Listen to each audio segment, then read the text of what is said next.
Bonjour. Aujourd'hui, on va creuser des notions qui souvent nous semblent un peu paradoxales. L'humilité, la soumission. On imagine ça facilement comme de la faiblesse, un peu un renoncement, quoi. Oui, c'est la perception courante, c'est vrai. Une sorte de passivité. Voilà. Pourtant, certains textes anciens, eux, ils proposent une lecture complètement différente, où ces idées seraient liées à une force intérieure, voire même à une forme de résistance. C'est ça qu'on explore aujourd'hui. En effet, et c'est intéressant de voir comment ces concepts sont articulés dans certains écrits, notamment bibliques. Ça bouscule un peu nos a priori. Précisément. Alors, pour notre discussion, on s'appuie sur 3 passages précis, regroupés sous ce thème humilité, soumission et résistance spirituelle. D'accord. On a un extrait de la première épître de Pierre, chapitre 5, verset 6, un autre de l'épître de Jacques, chapitre 4, verset 7, et enfin un du psaume 37, le verset 3. 3 textes courts mais denses. Oui. Et notre objectif, c'est de décortiquer un peu comment il lie le fait de s'humilier devant Dieu, de se soumettre à lui, et en même temps de résister activement au mal, ce qu'ils appellent ici le diable. C'est une triangulation intéressante. Humilité, soumission à Dieu, résistance au mal. Comment ces 3 éléments s'agencent-ils? C'est la question. Allons-y. Le premier, 1 Pierre 5.6, « Humiliez-vous donc sous la puissante main de Dieu, afin qu'il vous élève au temps convenable. » Bon, déballons un peu ça. Ce qui me saute aux yeux, c'est le « humiliez-vous », c'est une action volontaire, non? Pas quelque chose qu'on subit. Absolument. C'est crucial. Ce n'est pas l'humiliation infligée, la dégradation. C'est une démarche consciente. Une démarche de quoi exactement? De reconnaître la puissante main de Dieu. C'est de la crainte ou autre chose? Je dirais que c'est avant tout une reconnaissance lucide. Reconnaître, oui, la grandeur, la souveraineté de Dieu, c'est ça la puissante main. D'accord. Mais c'est aussi accepter sa propre place, ses limites. Pas dans un esprit défaitiste, mais De réalisme. un réalisme qui pourrait sembler un peu déprimant, non? Accepter d'être petit face à l'infini? Oui, mais regardez la suite. Afin qu'il vous élève au temps convenable. L'humilité volontaire n'est pas le point final. C'est la condition pour une élévation future. Ah oui, Et cette élévation, elle vient de Dieu, pas de nous, et elle arrive au temps convenable, selon son timing à lui. donc l'humilité ici, c'est lié à la confiance en fait. Totalement. Confiance que cette main puissante, elle n'écrase pas seulement, elle peut aussi élever, et confiance dans le fait qu'il y a un bon moment pour ça, même si on est impatient. Je vois. C'est moins une soumission craintive qu'une sorte de lâcher-prise confiant. On reconnaît la puissance et on s'en remet à son plan. C'est ça, un acte de foi, au fond. Reconnaître sa dépendance, non pas comme une perte, mais comme le moyen de recevoir plus, au bon moment. C'est poser les bases d'une relation juste avec le divin. C'est beaucoup plus subtil que l'image d'écrasement, effectivement. Cette humilité-confiance, c'est la première étape. Voilà. Et alors là, ça devient vraiment intéressant avec le 2e verset, Jacques 4, 7. « Soumettez-vous donc à Dieu, résistez au diable et il fuira loin de vous. » Ah, celui-là. La structure est hyper claire. D'abord, soumission à Dieu. Ensuite, résistance au diable. Avec une promesse forte, il fuira. Ce qui est un peu contre-intuitif, c'est que la soumission semble être la clé de la résistance efficace. Comment ça marche? C'est ça qui est fascinant ici. Cette séquence, la soumission à Dieu, dans ce contexte, elle n'est pas du tout passive. C'est pas une abdication face au mal. Non. Au contraire, c'est présenté comme la source même de la force pour faire la deuxième chose, résister au diable. Se soumettre à Dieu, ça voudrait dire s'aligner sur sa volonté, se placer sous son autorité, dans sa protection. D'accord, je comprends l'idée de l'alignement. Mais comment ça donne concrètement la force de résister? Le lien n'est pas si évident. On pense souvent que la force, elle vient de nous, de notre volonté propre. Oui, mais la perspective ici est différente. La force pour résister au diable, appelons ça les forces négatives, les tentations, ce qui nous tire vers le bas, eh bien cette force ne viendrait pas de nos petites réserves personnelles. Mais d'où alors? De la connexion à Dieu, justement, en se soumettant, en s'alignant, on se brancherait sur une source de puissance qui nous dépasse, un peu comme un appareil électrique, quoi. L'image est parlante. L'appareil ne fonctionne que s'il est branché. La soumission, ce serait l'acte de se brancher à Dieu pour recevoir la capacité de tenir bon, de résister. Donc, se soumettre, ce serait pas une faiblesse, mais plutôt Une stratégie? Pour accéder à plus de puissance. On peut le voir comme ça, oui. C'est admettre que certaines batailles nous dépassent et qu'il faut chercher de l'aide plus haut. Et la résistance qui suit alors, c'est pas juste un coup de tête basé sur l'ego. C'est quoi alors?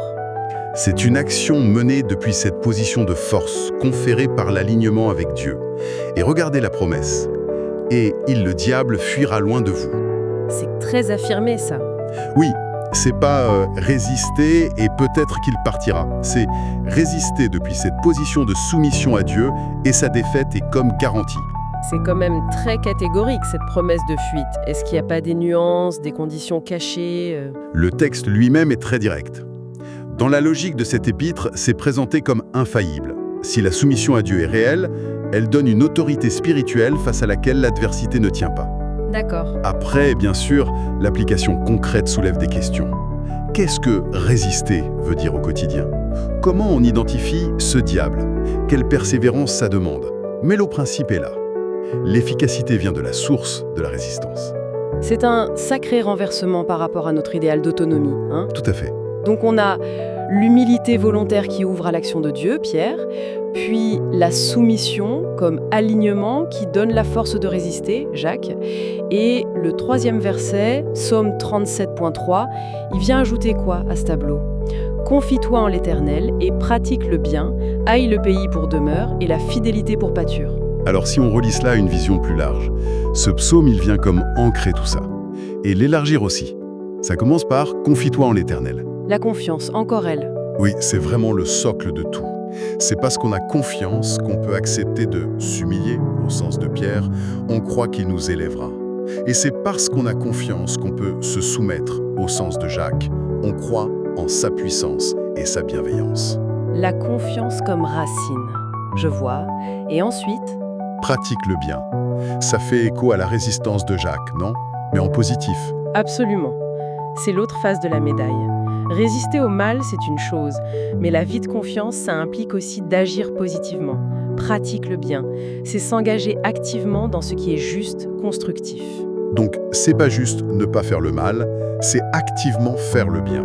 Voilà, les deux vont ensemble, indissociables. Résister et construire. Et tout ça découle de la confiance initiale. Ce n'est pas une foi passive, retirée du monde. C'est une foi engagée. Et les deux dernières phrases, elles sont très imagées. « Aie le pays pour demeure et la fidélité pour pâture ». Le pays pour demeure, ça sonne comme stabilité, sécurité. C'est exactement ça. Dans les psaumes, le pays, la terre promise, c'est pas juste un lopin de terre, c'est le lieu de la bénédiction, de la sécurité, où l'on peut vivre pleinement sous le regard de Dieu. D'accord. Donc, avoir le pays pour demeure, c'est la promesse d'une stabilité profonde, un enracinement, une paix intérieure et extérieure, qui vient de cette vie de confiance et d'action juste. Même au milieu des difficultés? Oui, c'est pas forcément l'absence de problème, mais une sécurité fondamentale qui tient bon malgré tout. Et la fidélité pour pâture, se nourrir de sa propre fidélité, c'est curieux comme image. Comment la fidélité peut être une nourriture? C'est une métaphore très riche, je trouve. La pâture, c'est ce qui nourrit, ce qui maintient en vie. Qu'est-ce qui nourrit l'âme ici? La fidélité? Laquelle? La nôtre ou celle de Dieu? Probablement les deux, en fait. La fidélité de Dieu envers nous, parce qu'on se confie en lui, et notre propre fidélité dans la confiance, confie-toi, et dans l'action, pratique le bien. Cette constance, cette persévérance dans la relation, et les actes qui en découlent, eh bien, ça devient la nourriture même qui nous fortifie. C'est l'idée que l'engagement fidèle produit sa propre énergie pour continuer. C'est un peu ça, oui. On se nourrit de la relation elle-même et des fruits de cette relation. La fidélité appelle la fidélité et ça soutient. Ça suggère aussi que c'est quelque chose de continu, pas un état acquis une fois pour toutes. La pâture, faut la brouter tous les jours, non? Et cette nourriture spirituelle ne sont pas un acquis définitif. Elles sont le fruit d'une fidélité renouvelée, d'une confiance entretenue au jour le jour, d'une pratique constante du bien. Ça souligne le côté dynamique, l'engagement nécessaire. D'accord. Alors, si on essaye de rassembler tous ces fils, ces 3 versets, quelle est l'image globale qui se dégage d'eux? Qu'est-ce que ça signifie, tout ça, mis ensemble? Ça dessine un parcours, une dynamique assez cohérente. Ça commence par cet acte d'humilité volontaire, chez Pierre. Qui est une reconnaissance lucide et confiante? Exactement. Pas une dévalorisation. une confiance dans le plan et le timing de Dieu. Et cette posture d'humilité-confiance, elle rend possible ce que Jacques appelle la soumission. Et cette soumission n'est pas passive, mais un alignement volontaire avec Dieu. Voilà, un alignement conscient avec sa volonté, sa puissance. Et c'est cet alignement, cette soumission active qui devient la source d'une force. Une force qui n'est pas la nôtre, mais qui est reçue. Précisément. Et c'est cette force reçue qui permet de résister efficacement aux forces négatives. La résistance n'est plus un combat solitaire et épuisant. C'est ça. C'est une action menée depuis une position d'autorité conférée par Dieu. Et tout ce processus, comme le psaume le montre, Repose sur la confiance. le socle absolu, oui. La confiance. Mais pas une confiance abstraite. Une confiance qui doit s'incarner. Par l'action positive, pratiquer le bien. Et par la persévérance, la fidélité. Tout à fait. Et le résultat promis de tout ce cheminement, c'est cette sécurité profonde, avoir le pays pour demeure. Et cette nourriture constante, la fidélité pour pâture. Ce qui me frappe, c'est vraiment le renversement par rapport à nos idées reçues. L'humilité et la soumission, vues comme ça, ne sont plus des freins à la force et à l'action. Non, Mais elles en sont les conditions mêmes. c'est une sorte de force tranquille, qui vient pas de l'affirmation de soi contre tout, mais de l'alignement avec plus grand que soi. Exactement. L'idée maîtresse, c'est que la vraie puissance, dans cette perspective théologique, elle ne vient pas de l'autonomie absolue ou de la domination. Elle vient de la justesse de la relation avec la source de toute force. Du coup, l'humilité et la soumission, comprises comme des actes de lucidité, de confiance, d'alignement volontaire, eh bien, paradoxalement, elles deviennent des actes de puissance. Elles libèrent une capacité d'agir et de résister qui dépasse nos seules forces individuelles. C'est la posture intérieure, l'état d'être qui détermine l'action et la résilience. C'est une vision exigeante parce qu'elle demande cette confiance, ce lâcher-prise. Mais elle est aussi potentiellement libératrice parce qu'elle offre une source de force extérieure. C'est ça. Alors, si on résume les points clés de notre analyse aujourd'hui, premièrement, l'humilité, c'est pas l'humiliation, mais un acte volontaire de reconnaissance et de confiance en Dieu et son timing qui prépare une élévation future. C'est bien résumé. Deuxièmement, la soumission à Dieu, c'est pas la passivité, mais un alignement actif qui donne l'autorité et la force pour résister victorieusement au mal. Troisièmement, tout ça repose sur la confiance en Dieu. Une confiance qui doit se manifester concrètement et constamment par des actions positives, pratiquer le bien, et par la fidélité. Et c'est cette synergie, confiance, action, fidèle, qui génère stabilité et nourriture spirituelle. Voilà.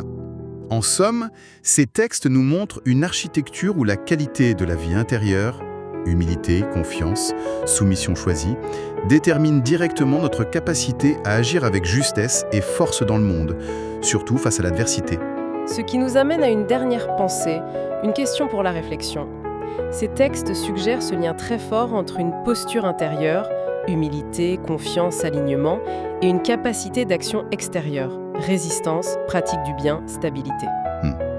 Si on sort juste un instant du cadre purement théologique, comment est-ce que cette interaction entre l'être intérieur et l'agir extérieur pourrait résonner ou être comprise dans nos vies très concrètes, dans le perso, le relationnel, le pro, ou même face aux défis collectifs? C'est une excellente question. Pour élargir, est-ce que cette dynamique où reconnaître ses limites ou s'aligner sur quelque chose de plus grand peut paradoxalement augmenter notre propre capacité d'action et notre résilience? Est-ce qu'on la retrouve ailleurs? Y a-t-il là un principe plus universel? Peut-être. C'est une piste intéressante à explorer. Comment ça se manifeste ou comment on pourrait l'appliquer dans d'autres domaines de l'expérience humaine? Une question ouverte, en effet. Merci beaucoup pour ces éclairages, c'était vraiment passionnant. Le plaisir était partagé. C'est toujours riche de se replonger dans ces textes.